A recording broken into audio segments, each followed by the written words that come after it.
तो कैसे हो तुम लोग? उम्मीद है तुमने अभी तक ये जरूर देख लिया होगा। और अगर देख लिया है और पसंद भी आया है तो रुको, इसके गेम्स भी ट्राई करो। और मैं इनकी बात नहीं कर रहा, मैं बात कर रहा हूँ इनसे पहले वाले की। हाँ, आर्ट स्टाइल बहुत पुराना है पर खेलने में मजा आएगा। और शायद तब तुम्हें पता चले क्यों नेटफ्लिक्स वालों ने डांटे को इतना वीक दिखाया है। और अगर तुम्हें पता चल जाए तो मुझे ही बताना। हाँ, माना एनिमे की टाइमलाइन में डांटे बहुत यंग है और उसको एक्सपीरियंस नहीं है, पर भाई इसी एज में उसने कुछ ऐसे मॉन्स्टर्स को हराया है। और यहाँ वो लेडी से फाइट करने में स्ट्रगल कर रहा है। मतलब, और शायद इसीलिए लोगों को निंजा थ्योरी वाला डेविल में क्राई भी अच्छा लगने लगा है। लोग कह रहे हैं ये इतना बुरा नहीं है। खैर, आज एनिमे की बुराई या गेम की बड़ाई नहीं करूंगा, क्योंकि दोनों अपनी जगह सही हैं। नेटफ्लिक्स वालों ने एक नया टेक लिया है डांटे पे। उनको एक चांस देके देखते हैं कि वो स्टोरी को आगे कैसे ले जाते हैं। नेटफ्लिक्स में विचर को भी एक चांस दिया था। क्या दिया उन्होंने? ये ये इसको देखने के बाद मेरा दिमाग खराब हो गया था। अगर इतना बुरा लग रहा है तो देख ही क्यों रहा है? भाई लड़कियों के लिए। अबे हेनरी कैविल है वो, ठरकी साला। खैर, आज की वीडियो में हम बात करेंगे डांटे और वर्जिल के बाप स्पार्टा की, जो रियली में इस यूनिवर्स में पावर लेवल में सबका बाप है। तो कुर्सियों की पेटी बांध लो, क्योंकि कहानी शुरू होती बिल्कुल स्टार्टिंग से, जब यूनिवर्स में केवल अंधेरा था। तेरे फ्यूचर की तरह। इतना पर्सनल नहीं होते भाई। खैर, शुरुआत में यूनिवर्स में केवल अंधेरा था और इसी अंधेरे से जन्म हुआ डीमन वर्ल्ड का, जहाँ डीमंस रहते थे। और डीमंस का नेचर था पावर और इन्फ्लुएंस गेन करना, जिसके लिए वो कुछ भी कर सकते थे। और क्योंकि इस वर्ल्ड में इतनी बुराई थी, तो इसी बुराई को काउंटर करने के लिए जन्म हुआ लाइट का, मतलब ह्यूमन वर्ल्ड का, जिसमें ह्यूमंस रहते थे, जो फिजिकली डीमन से काफी वीक थे, पर उनके पास थे इमोशंस।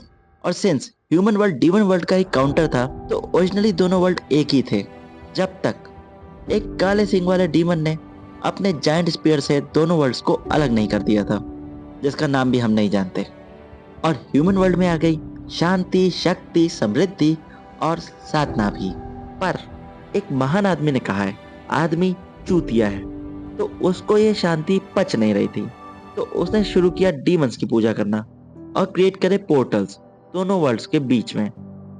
पर ह्यूमंस के साथ साथ डीमन वर्ल्ड में भी अलग ही चल रहा था, क्योंकि वहां पे एक डीमन तैयारी में लगा था करंट रूलर को ओवरथ्रो करके नया डीमन किंग बनने की।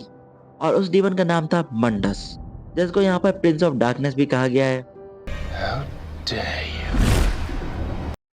नहीं भैया, आप नहीं, ये वाला तो काफी वीक है।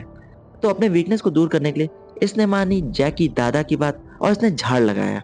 हाँ, इसने झाड़ लगाया क्लाइव फॉट का, जो थोड़ा अलग पेड़ था, क्योंकि वो उल्टा उगता था और उसकी रूट्स जमीन से बाहर निकल के ह्यूमन ब्लड को कंज्यूम करती थी।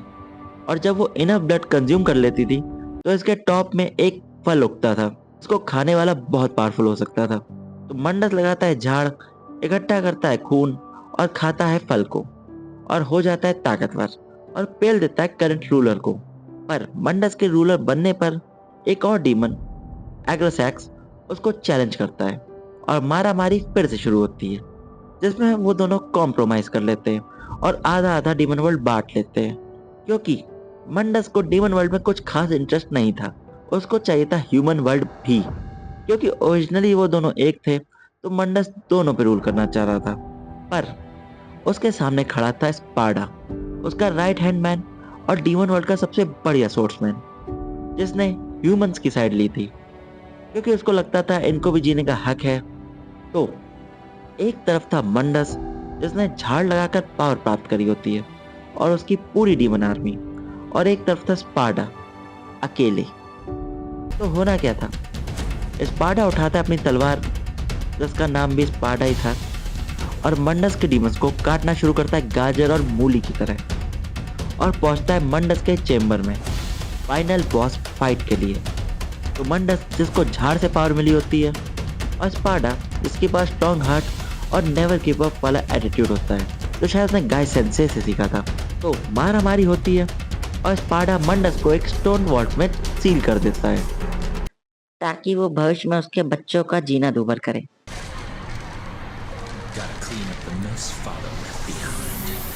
और ह्यूमन वर्ल्ड को बचा लेता है। तो इसलिए अब ह्यूमंस स्पार्टा को पूजना शुरू करते हैं क्योंकि भाई ने ह्यूमंस की साइड ली थी। पर धीरे धीरे लोग स्पार्टा के लेजेंड को भूल जाते हैं, पर स्पार्टा नहीं भूलता और ह्यूमंस को प्रोटेक्ट करने के लिए वो ह्यूमन वर्ल्ड में रुकता है।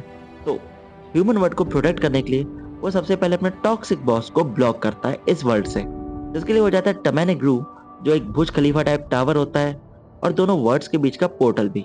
तो स्पार्टा उसको लॉक करता है, जिसके लिए वो 7 डीमंस को एज अ सील यूज करता है और पूरे टावर में ढेर सारे गेट कीपर्स भी डालता है, जिनमें से एक ये कुत्ता भी था।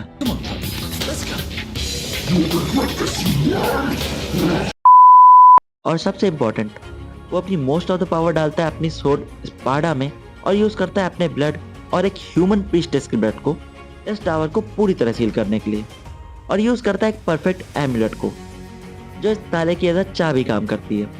हाँ, ये ओरिजिनली ऐसा दिखता था, प्रेमी जोड़ों के हार्ट जैसा नहीं। पर डीमंस के पास और भी रास्ते थे इस वर्ल्ड में आने के लिए, जैसे हेल गेट्स, और उसको हर हेल गेट की फिक्र नहीं थी। उसको फिक्र थी द ट्रू हेल गेट की, जो था फॉर्च्यूना नाम की एक सिटी के नीचे। तो स्पार्टा यूज करता है यमाटो को, जो उसने स्पार्टा को खोने के बाद बनाई होती है, और उस हेल गेट को लॉक कर देता है, एज सिंपल एज दैट। क्योंकि भाई 2 बार वो इतनी मेहनत नहीं करने वाला था, और उधर रूल करना शुरू करता है। पर भाई की लाइफ में कलेश अभी खत्म नहीं होने थे। तो एक आइलैंड वी दमारली के प्रोटेक्टर्स उससे मदद मांगते हैं, क्योंकि उनके आइलैंड पे किन्हीं चूतियों ने एग्रोसैक्स को समन किया था। तो स्पार्टा, जिसकी मोस्ट ऑफ द पावर लोगों को सील करने में जा चुकी थी, वो फिर भी इनकी मदद के लिए तैयार होता है, और वो आइलैंड के प्रोटेक्टर्स के साथ मिलके 4 आर्टिफैक्ट्स की मदद से सील कर देता है एग्रोसैक्स को, ताकि भविष्य में ये भी इनके बच्चों का जिंदगी खराब करे।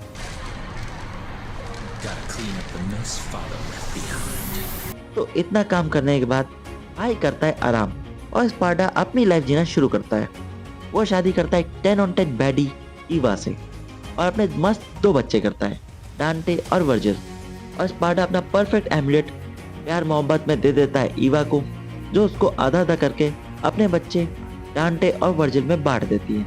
और अब सब कुछ पीसफुल हो गया था, तो स्पार्टा अपनी बीवी बच्चे समेत शिफ्ट होता है रेड ग्रेव सिटी में, जहाँ वो अपने बच्चों को ट्रेन करता है और अपने वेपन पास ऑन करता है उनको। और इतनी हैपनिंग और हर बंदे की ड्रीम लाइफ होने के बाद भी स्पार्टा एक दिन गायब हो जाता है। एक मिनट, कहाँ गायब हो जाता है? क्यों गायब हो जाता है? कहाँ गया? अ, ये राज भी शायद, तो स्पार्टा कहीं तो चला गया था।